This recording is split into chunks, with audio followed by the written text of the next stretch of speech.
Welcome to Take a Wonder Shebs. On this edition of the podcast, we have Jeremy Bassetti, who's going to be discussing with us about his upcoming book, The Hill of the Skull. Jeremy, welcome to the show. Thank you so much for being with us. How are you, and where in the world are you currently? Thanks for having me, Shebs. I am in sunny Orlando, Florida. We're going to talk about your book, the upcoming book, actually, which is called The Hill of the Skull. And we're going to discuss why you decided to write this book and the journey that you went through. But before we go into that, just tell people a little bit about yourself that don't know who you are. I am basically a writer and a photographer. By day, I'm a teacher. I'm a teacher at a university here in Orlando. We have these things called community colleges, so they're like 2-year universities basically. And I do that by day. By night, I write. I do photography. I'm a podcaster. I have a podcast called Travel Writing World. And yeah, I'm interested in the intersection between exploring the world and the creativity that results from that. Interesting. You said you're a university. What is it that you teach within the university? I teach intro level humanities courses. So intro to humanities and some courses that focus on time periods. So the Enlightenment and Romanticism, but generally introduction style courses, introducing students to literature, arts, philosophy, those types of things. Teaching something that you wanted to do whilst you're in uni yourself, going through education. Feels strange to say this. When I was doing my graduate work, I was really interested in research and history and that kind of thing. And teaching was the necessary evil to be in that world of research and what they call the life of the mind, which is kind of ridiculous to be kind of immersed in your own studies and in your research. The only way that I was able to kind of do that was through the teaching route. So necessary evil for my academic and my larger interests. And it turns out it's been great. Teaching is a lot of fun when it's when everything clicks into gear. It's a lot of fun, but when things go bad, it's also it's bad. How did you fall in love with travel first? Travel is something that I've always done. My mother's Dominican. My father, he moved around the States as well. He's, I think, third generation immigrant to the United States. So we've always, since I can remember, we were always traveling around, going to the Caribbean to visit family, but also going around the United States traveling. So it was something that didn't really come to me. It was something that I was born into. But I remember most of my travel when I was younger was obligatory travel to go see the parents and grandparents and the cousins and all that stuff. But when I was older, I think maybe in my 20s, I went to Europe for the first time, kind of as an independent traveler, and that's when my eyes kind of opened up to the possibilities of it all.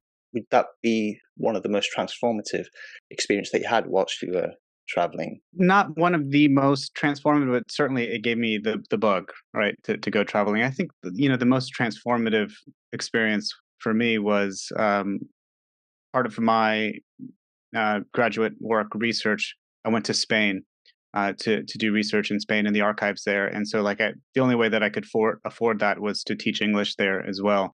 So I packed up, I sold all my stuff, and went to Spain for about a year, which is where I lived, and I did research, taught English. But that was really kind of the most transformative kind of travel experience that I've had, just because of the time that it gave me to kind of immerse myself into Spanish culture firsthand. We don't really get that, I don't think, traveling somewhere for a couple of weeks. You can get a taste of what's to come, but that immersion, I think you need a little bit more time. Slow travel is really, really important. I've done slow travel, and you do get to integrate. Well, not integrate, but because you're never going to get the knowledge of a local or get the experience until you've spent a significant amount of time. But when you're there for a bit of time, you get to see the ins and outs, and when you go for a couple of weeks, you may not necessarily get the gist of it, but you might get a little bit and stuff. The big thing that I going to be discussing is your upcoming book, the Hill of the Skull, and it's in Bolivia, and it's a very fascinating short memoir that you've written. Now, tell us why you decide to firstly go to Bolivia, and also what was the journey through wanting to write a piece like this. Or did you initially go to Bolivia not thinking that there's going to be a book coming out of it? Last for the last fall semester, so 2022, I was on sabbatical, so I didn't have any teaching obligations, and so I thought it would be a good time for me to, immerse myself in other parts of the world, but also to do, this kind of like a little bit more rigorous, deeper primary research for this project that I'm working on. I don't really talk about it that much in the book, but I'm working on this larger project about mountains, and so I went to Bolivia to do that kind of primary research, and that took me to a town outside of a big city. In fact, it's not a town; it's quite a large city, but it's outside of a larger city called Cochabamba. That the smaller city that I went to is a city called Quillacollo, because every August there's a pilgrimage to a sacred mountain, and kind of around the time of the Ascension Day. It's a Catholic holiday, but it also has this kind of interesting syncretism with local native Andean ideas, kind of all coming together. Part of my research for my larger project took me there. I normally can't travel at that time in August because of my teaching obligation. So I was like, okay, this is the time I have August off. I'm going to go check out. I'm going to go to the Andes, right, and I'm going to check out this pilgrimage essentially. And so that was kind of the motivation for this larger element, this larger research project. And I had these other other projects in mind, like a photography project that I wanted to do while I was there. But the main kind of thrust for me to be there was this larger project. But when you're working in the field and working on the ground, there's so many. I don't know how to say this, but there's a lot of going on. There's a lot of kind of sensory inputs, right? And kind of some of the projects that I wanted to do, um, I had to abandon those basically just for whatever reason. But Mm, then I realized when I was in this town, like I was getting like pulled in. I was trying to keep this distance between me and the research. Like I was trying to have this like proper scholarly distance, like I'm here as a researcher, I'm like an academic, that type of thing. But I found myself getting like pulled into kind of the experience of the pilgrimage there. And so this book that I'm trying to kickstart here in September was a result of that direct experience. It was completely coincidental. I mean, it wasn't something that I was planning on writing. It just it happened. And, as I was getting pulled into this world and I found myself becoming a pilgrim, that's when the story element put into place. And I thought I need to write this down. so in what way did you feel as though you were becoming a pilgrim yourself whilst you were there?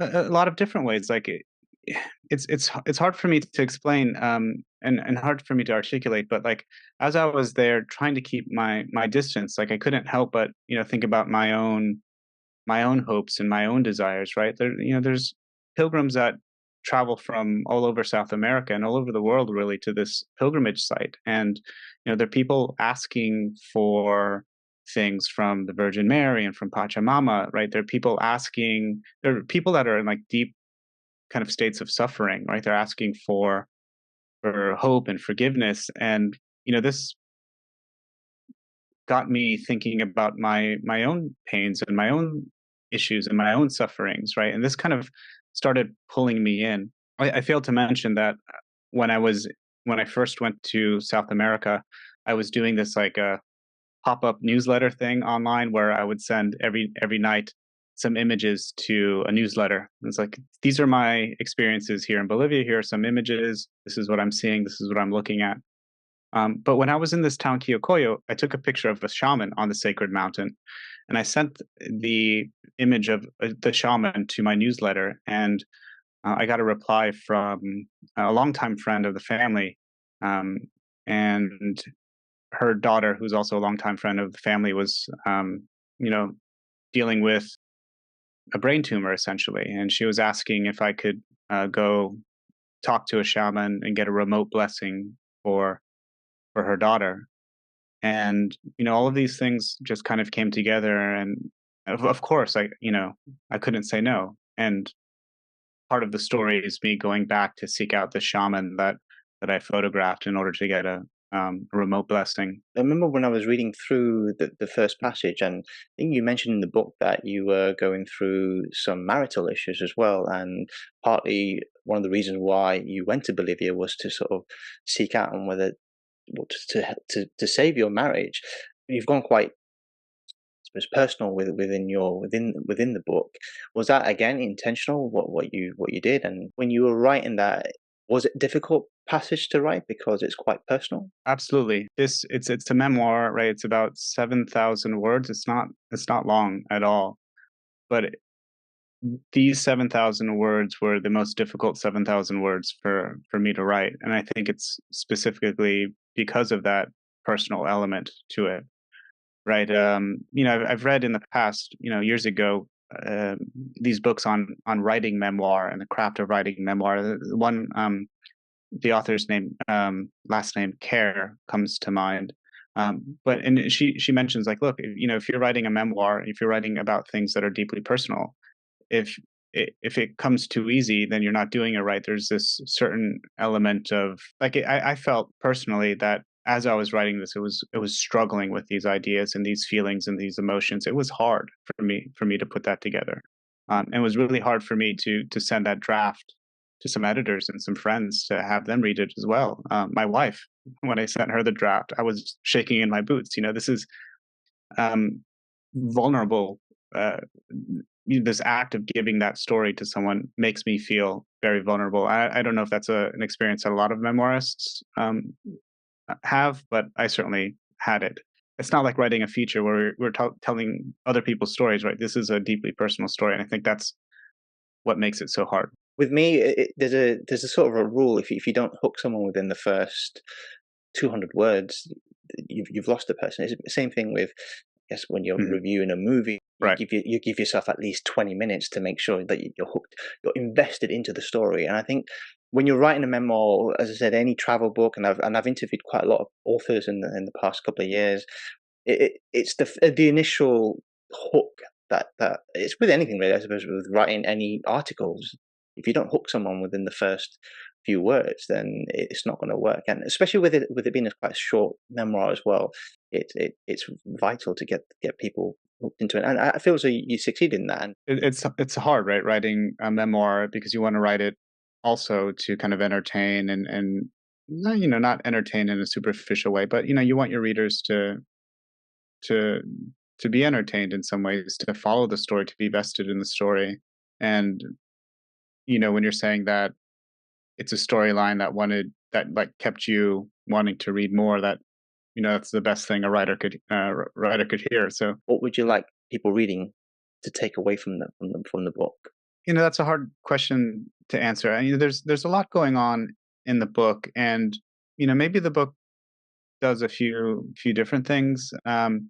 It's a story about me kind of becoming a pilgrim, so to speak, but it's also a story about the other pilgrims who visit the mountain. It's a story about the festival and the pilgrimage itself that not a lot of people know about. Right? It's kind of off the radar in many respects. So, being entertained by kind of like an interesting story, I think that's one of the things. But also like learning about this corner of the world that not too many people know about it. I wanted to give an interesting story, but also give a story that would inform the reader in some way because I'm a historian by training, I'm an academic by training. That stuff comes out, I think, in the story. I talk about the ceremonies and the rituals. There's like this kind of anthropological, maybe overtone to certain parts of the story. So maybe that as well, like learning about the rituals and the ceremonies and the people that go to the sacred mountain, but also, being entertained with kind of an interesting story. I think those are um, part of the main things that I'm trying to do here. You are looking to generate funding, and what's your main goal from are you looking to get it published with a publisher, or is it going to be an online or self-published book? The funding window, the campaign runs from Monday, September 25 until October 26, I believe. And I'm trying to crowdfund this on Kickstarter. because it's such a weird project, right? There's a memoir component. It's about 7,000 words. There are about 50 photographs that I took of pilgrims and the shamans and the hill itself. So it's kind of this word and image project. There's an afterword by the writer Pico Iyer, and also this kind of crafty like dialogue section at the end with me and a British photographer, Alys Tomlinson. It's a textual dialogue about craft and photography and stuff like that. So it's a weird thing, right? There's memoir, there's photographs, there's an afterword, there's this kind of crafty section. It's it's it's a strange project, and publishers I find tend to shy away from these kind of strange um, projects. So what I've decided to do is try to forego the traditional publishing route and do an independent publishing through Kickstarter, trying to generate the funds before publishing it. And nowadays, I think it's very easy to kind of independently publish or self-publish books, and you can put the books online, and somebody clicks on your book and kicks in Amazon, they will print it and ship it. You don't have to touch anything. But what I'm trying to do is produce a higher quality kind of artifact, this higher quality product, this hardback book with beautiful paper, printed in this, in a beautiful way. Like I want to make a beautiful object, and the self-publishing community with like the print on demand stuff, it doesn't produce quality like that. So I'm trying to crowdfund this project in advance to generate the funds so that I can print a run of these hardback beautiful books. How much are you aiming for at the moment? I'm still trying to work out the fine details, but right now it's around 10,000. It's quite high, 10,000 to 12,000 US to publish this book in line with the vision that I have for a beautiful object. Would that 10,000 include a certain amount of prints already, or that would just be just to get the ball rolling? That will enable me to produce the books in the print run that I have set out. So that's like print, ship, deliver in my warehouse, my garage, right? That will kind of do it all. With any independent publishing kind of job, you have to take on a lot of roles. You have to write, you have to edit, you have to format, you have to do marketing, you have to do all of that stuff.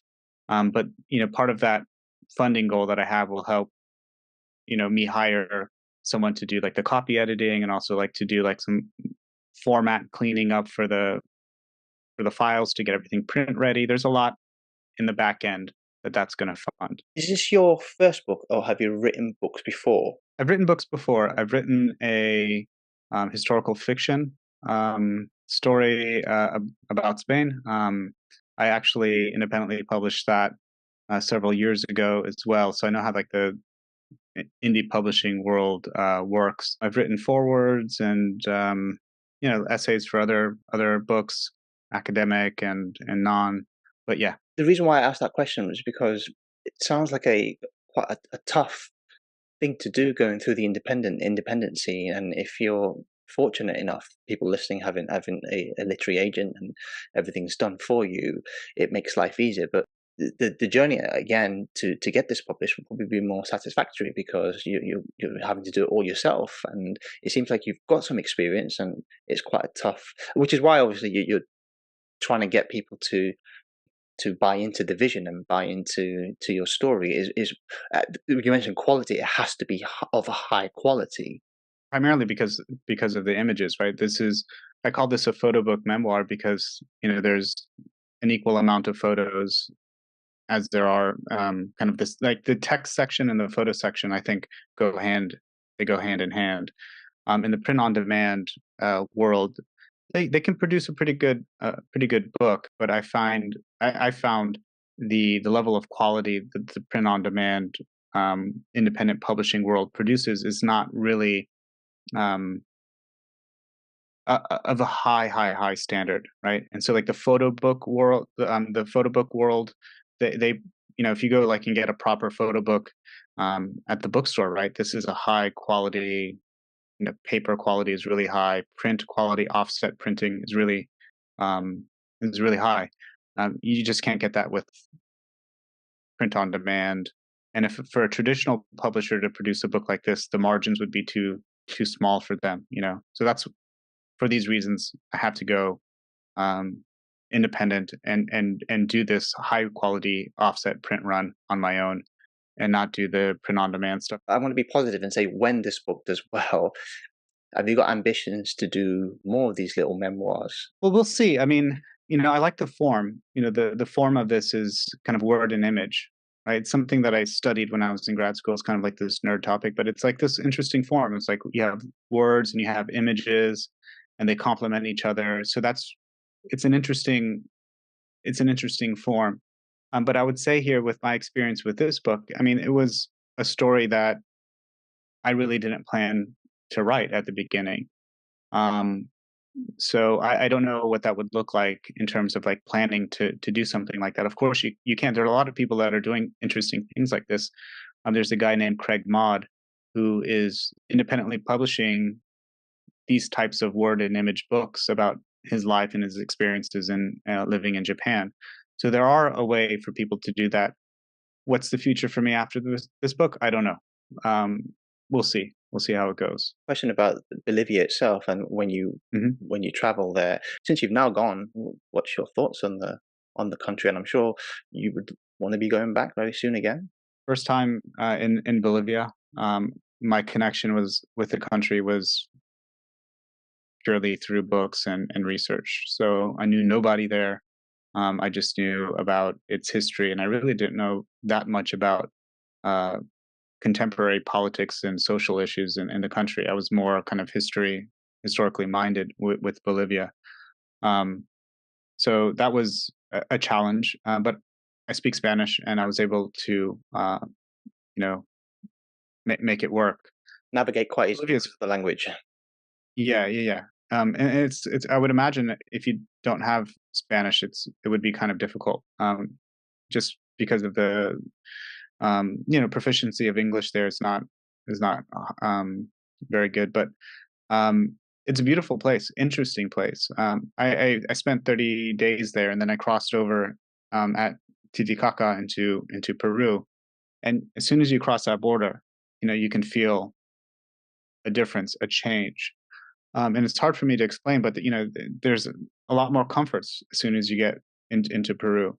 Mhm. And so Bolivia, I found was a little bit rougher to travel in. But I mean, I think that's part of its charm.